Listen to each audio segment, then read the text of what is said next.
Amis internautes, n'oubliez pas de liker, de vous abonner et de cliquer sur la note de notification pour ne rien rater. Après une première étape dans la Liborie, la tournée électorale du duo Romuald Wadagné-Mariam Chabi Talata se poursuit dans le département du Borgou. Ce samedi 28 mars, les deux candidats ont marqué des arrêts à Bembereke et à Niki à la rencontre des populations. À Bembereke, les échanges ont principalement porté sur le secteur agricole. Devant les producteurs de soja et les jeunes, le candidat a évoqué les principales difficultés du monde rural, notamment l'accès aux intrants, le financement et les débouchés. Face à ces préoccupations, Romuald Wadagné s'est voulu rassurant et résolument engagé. Je sais, pour avoir produit moi-même, et c'est la même chose sur le maïs, il y a le problème de mévente, il y a le problème du prix. Mais sur le problème du prix, vous savez, on a essayé beaucoup de choses. On a d'abord essayé, et moi-même j'ai organisé des réunions avec l'interprofession de soja, nouvellement créée, les producteurs.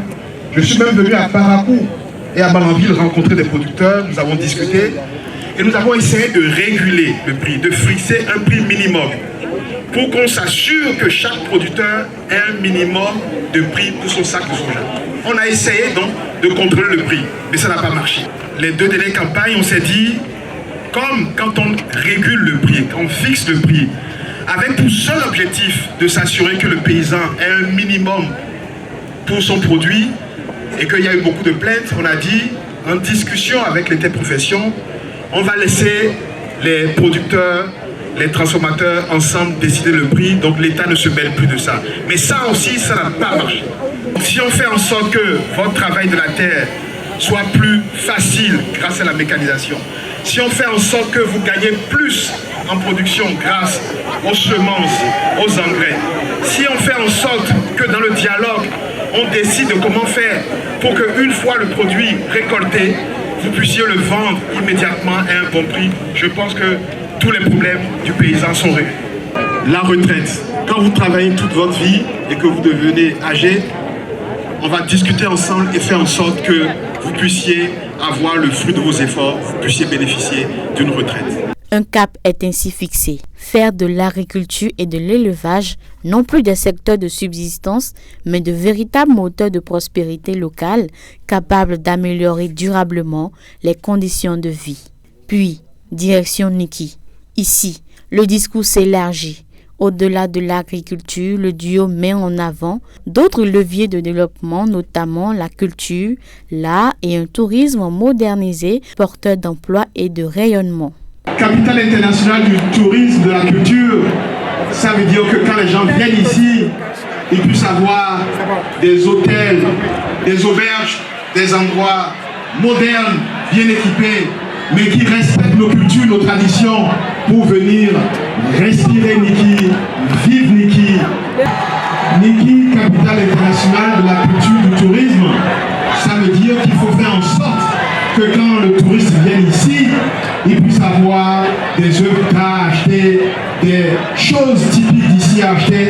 Et c'est là le moment pour moi de vous parler encore une fois de notre programme d'excellence pour le monde de la culture et des arts. Sélectionner les meilleurs artistes et leur offrir l'opportunité de bénéficier d'un encadrement, de bénéficier d'outils, de savoir-faire complémentaires pour perfectionner leur art et de bénéficier d'une subvention qui leur permet de vivre et de ne pas être obligés d'arrêter de penser, de travailler pendant qu'ils sont en train de produire, pendant qu'ils sont en train de créer. L'idée est que nos artistes qui sont excellents pourront bénéficier d'un encadrement, d'un accompagnement financier qui leur permette de se concentrer pour exceller dans leur métier, dans leur art.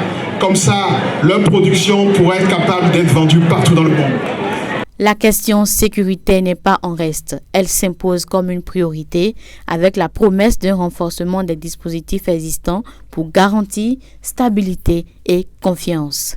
Je voudrais ensuite vous dire toujours que Niki, capitale internationale du tourisme et de la culture, ne saurait être Niki si nous ne nous assurons pas que tout le monde ici et partout dans le Bénin d'ailleurs est totalement en sécurité. Donc la sécurité est une de nos grandes priorités. La sécurité est la pierre d'angle pour que vous puissiez aller au champ tranquillement, aller faire votre commerce tranquillement, même aller à l'école, même aller à l'hôpital tranquillement. Nous allons tout faire, continuer à mettre tous les moyens à disposition de nos forces de défense et sécurité pour que partout, tout le temps, tout le monde se sente toujours en sécurité. Sur place, le candidat a également salué l'engagement des acteurs politiques locaux à l'image du député Herman Taku pour son rôle dans l'accompagnement des populations. Cette étape dans le Borgou témoigne de l'engagement du duo Wadayin Talata à être au plus près des populations, à écouter leurs préoccupations et à proposer des solutions concrètes. Entre modernisation de l'agriculture, promotion de la culture et renforcement de la sécurité, leur démarche traduit une ambition claire, construire un développement inclusif et durable, adapté aux réalités locales. Prochain arrêt, Parakou, pour des échanges riches avec les habitants.